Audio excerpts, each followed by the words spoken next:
श्री कृष्ण कहते हैं कि अगर जिंदगी में गुलाब की तरह खिलना है तो कांटों से तालमेल की कला सीखनी होगी। ये कभी मत सोचो कि आप कुछ नहीं कर सकते। हाँ, आप सब कुछ नहीं कर सकते, पर बहुत सी चीजें हैं जो आप कर सकते हैं। बस निर्धारित करो और अपना 100% दो। हर व्यक्ति का यह लक्ष्य है कि वह जो कर सकता है करे, जो बन सकता है बने, उसका जो भी सपना है वो पूरा करे। लेकिन इस समय से जो भी है उसका सम्मान करे और खुश रहे। जो मिलना है उसका स्वागत करो और जो मिला है उसका धन्यवाद। अपने गुणों को पहचानिए, इससे आपकी नींव मजबूत बनती है। लेकिन अपने अंदर की कमियों को भी पहचानिए, इससे चरित्र मजबूत बनता है। जो दूसरों को माफ करते हैं वो खुद से प्यार करते हैं, क्योंकि उन्हें मालूम है ऐसा करके मैं दूसरों पर नहीं बल्कि अपने आप पर एहसान कर रहा हूं और अपने जीवन में सुख समृद्धि ला रहा हूं। यदि कोई आप पर भरोसा और आपसे उम्मीद करता है तो ये उसकी मजबूरी नहीं बल्कि आपसे लगाव है और आप पर विश्वास है। कामयाबी सिर्फ वो नहीं है जो आप खूब पैसा और नाम कमा लेते हैं, बल्कि कामयाबी तो वो है जब आप अपना लक्ष्य प्राप्त कर लेते हैं, वो भी अपने असली आनंद में रहते हुए। भूखा इंसान सारी मर्यादा तोड़ देता है और पैसे का लालची इंसान इंसानियत ही छोड़ देता है। श्री कृष्ण कहते हैं कि कभी भी खुद को कम मत समझो। आपको भी उसी ईश्वर ने बनाया है जिसने दूसरों को। आप किसी से सलाह ले सकते हैं, पर आगे बढ़ने और अपनी मंजिल पाने के लिए मेहनत तो खुद करनी होगी। हाँ, मंजिल पाने के लिए आपको मेहनत और जोश की जरूरत होती है, पर बुद्धिमानी से और सोच विचार कर आगे बढ़े। जो जल्दीबाजी करते हैं वो गिर जाते हैं। जिंदगी में आगे बढ़ना है तो खुद पर भरोसा करो, दूसरों पर नहीं। जितनी बार आप गिरेंगे उतनी बार आप उठेंगे। अब ना किसी का हाथ चाहिए ना किसी का साथ। इंतजार करोगे तो उतना ही मिलेगा जितना कोशिश करने वाले छोड़ देते हैं। इसलिए इंतजार मत करो। तुम जितना सोचते हो जिंदगी उससे कहीं ज्यादा तेजी से भाग रही है। हार कभी मत मानो।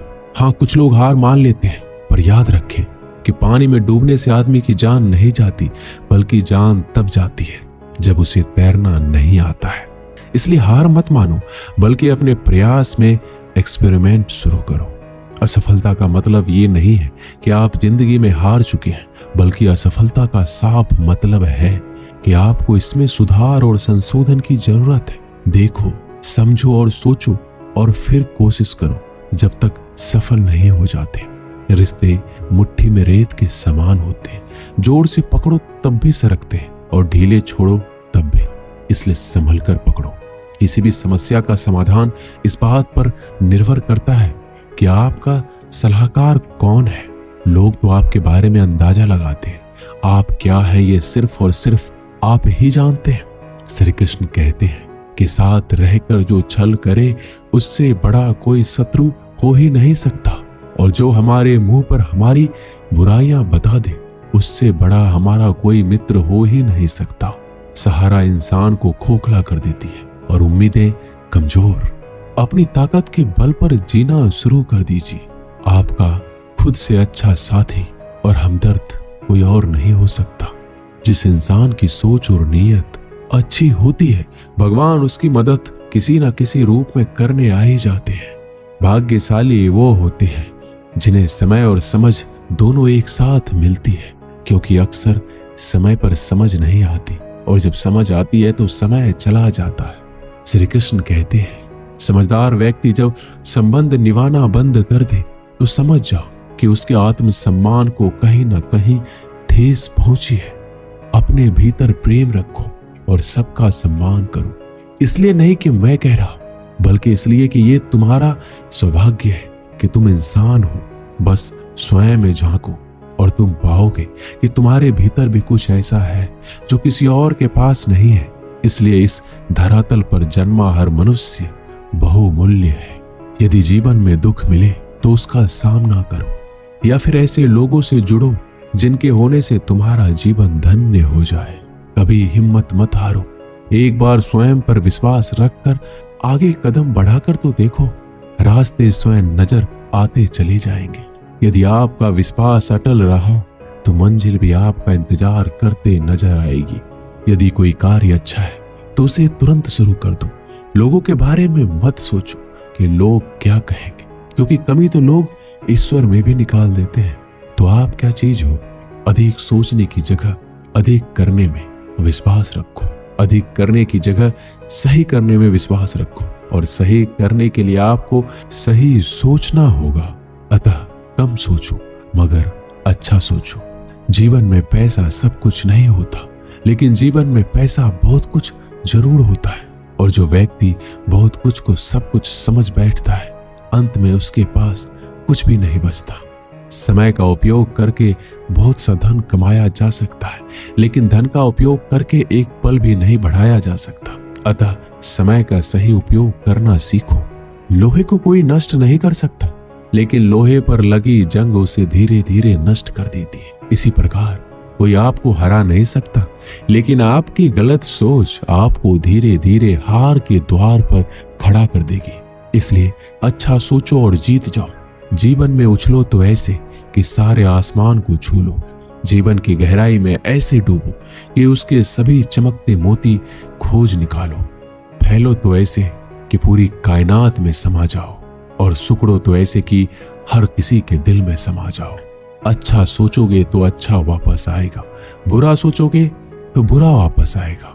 मीठा बोलोगे तो मीठी बोली ही दूसरों से सुनोगे। कड़वा बोलोगे तो खरी खोटी ही सुनोगे, क्योंकि हम जो देते हैं वही हमें वापस मिलता है। एक निश्चित लक्ष्य को लेकर सही राह पर चलना जीवन यात्रा कहलाता है, और बिना लक्ष्य को लिए हुए किसी भी रास्ते पर चलना जीवन का भटकाव कहलाता है। इसलिए कम से कम एक लक्ष्य आपके पास हमेशा होना चाहिए। श्री कृष्ण कहते हैं, किसी भी कार्य में जल्दीबाजी मत करो। जल्दीबाजी आपको भटकाव की ओर ले जाएगी। भटकने से अच्छा है कि थोड़ा रुको, समझो और फिर चलो। आपका दिमाग एक भट्टी की तरह है, जो हर समय आपके अनंत विचारों की ऊर्जा से गर्म रहता है। अब यह आप पर निर्भर करता है कि आप इस ऊर्जा का उपयोग किस तरह करते हो।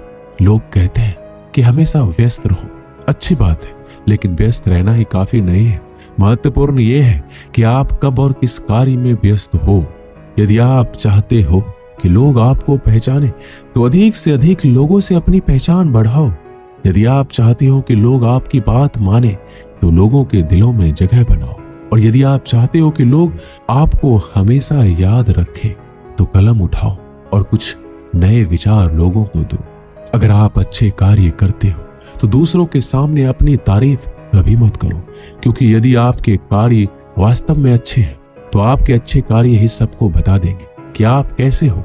सफल लोग खुद अपने बारे में नहीं बोलते, बल्कि उनके कार्य उनके बारे में बोलते हैं। अपना मुंह खोलने से पहले अपना दिमाग खोल लेना बहुत जरूरी है।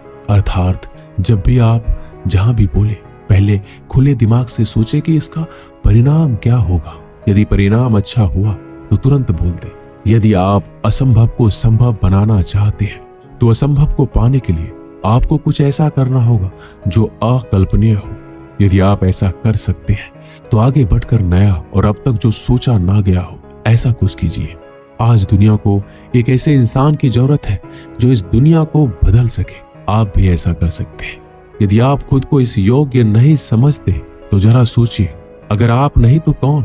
अगर अभी नहीं तो कब? जो भी हो, आप भी इसे कर सकते हो। अभी शुरू हो जाओ। जो भी कार्य शुरू करो, सोच कर शुरू करो।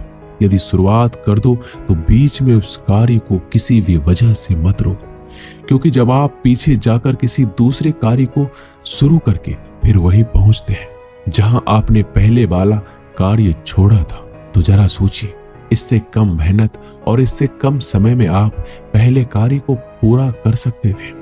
यदि आपसे पहले कोई और सफल हो जाता है तो घबराना मत, क्योंकि आप भी जानते हो कि घर बनाने से ज्यादा समय बंगला बनाने में लगता है। श्री कृष्ण कहते हैं, जब आप हार से मिली सीख को अहमियत समझ लेंगे तो आपका जीवन बदल जाएगा। जिस प्रकार एक वातावरण में केवल एक ही तरह के पेड़ पौधे उगते हैं, उसी प्रकार आप भी अपने वातावरण के ही एक अंश हैं।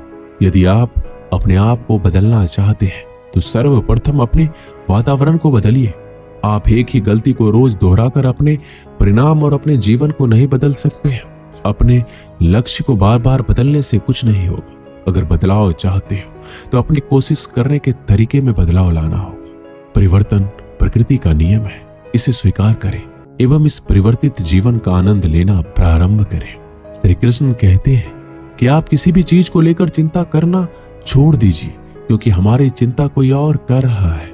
इसलिए आप चिंता छोड़ उस काम पर पूरा फोकस लगा दीजिए जिससे आप अपने जीवन को बेहतर बनाने के लिए करना चाहते हैं। अगर ये सब करते हुए आपके साथ कुछ भी बुरा हो जाता है तो भी बिना रुके आपको अपनी मंजिल तय करनी होगी, आगे बढ़ना होगा, क्योंकि हमारे साथ जो कुछ भी बुरा या अच्छा होता है यह सब कुछ पहले से तय होता है। इसलिए इस बारे में चिंता करके आप अपना समय बर्बाद करेंगे और कुछ नहीं। भलाई हमारे इसी में है कि हमें बिना परेशान हुए अपने बहुमूल्य काम को तय समय पर पूरा कर लेना चाहिए। भगवान हमारे बारे में सब कुछ पहले से तय करके रखे, बस हमें चिंता छोड़ लगातार प्रयास करना चाहिए। अंत में हमें जो मिलना है वो मिल जाएगा। दोस्तों, इसे हम आपको एक छोटी सी कहानी के माध्यम से बताते हैं। एक बार की बात है, दो लड़के एक आश्रम में काम करते थे। वो दोनों अपने गुरु की दिन रात सेवा करते थे। उन दोनों लड़कों में से एक लड़की की बहन की शादी तय हो गई थी। वो अपने बहन की शादी की तैयारी धूमधाम से करना चाहता था, पर उसके पास पैसे नहीं थे। उनकी स्थिति उनके गुरु बहुत अच्छी तरह से जानते थे, पर वो भी उनकी मदद नहीं की। जब दोनों लड़के गांव जाने के लिए तैयार हुए तो गुरु ने उस लड़के को 5 अनार दिए जिसकी बहन की शादी थी। गांव जाते समय 5 अनार पाकर लड़का बहुत दुखी था। उसे तो पैसों की जरूरत थी, वह अनार क्या करेगा। उसे अपने गुरु पे गुस्सा आ रहा था। जब दोनों लड़के गांव की तरफ जा रहे थे तो रास्ते में राजा के सैनिक इस बात की घोषणा कर रही थी, क्या किसी के पास अनार है? राजा को इसकी बहुत जरूरत है। हमने बहुत प्रयास किया पर इस क्षेत्र में कहीं भी अनार नहीं मिला। राजा की बेटी बहुत बीमार है, उसे दवा के लिए अनार की जरूरत है। दोनों लड़कों ने सोचा, हमें अनार की कोई जरूरत नहीं है, ये अनार हम राजा को दे देंगे और उनकी बेटी का अच्छा इलाज हो जाएगा। दोनों लड़कों ने अनार की बात सैनिक को बताई। सैनिक उन दोनों लड़कों को लेकर राजमहल पहुंचे और लड़कों ने अनार राजा को सौंप दिया। राजा ने उन्हें इसके लिए बहुत सारा इनाम दिया, पैसा, जेवरात और बहुत कुछ। उस लड़के की बहन की शादी बहुत ही धूमधाम से हो गई। अब उस लड़के को इस बात पर अफसोस हो रहा था कि उसने बिना सोचे समझे अपने गुरु को कोस रहा था और उन्हें भला बुरा कह रहा था। दोस्तों, मैं आशा करता हूं इस कहानी से आपने बहुत कुछ सीखा होगा। बस इस वीडियो में इतना ही। मिलते हैं अगली वीडियो में, तब तक के लिए अपना ख्याल रखिएगा। धन्यवाद। जय श्री कृष्ण।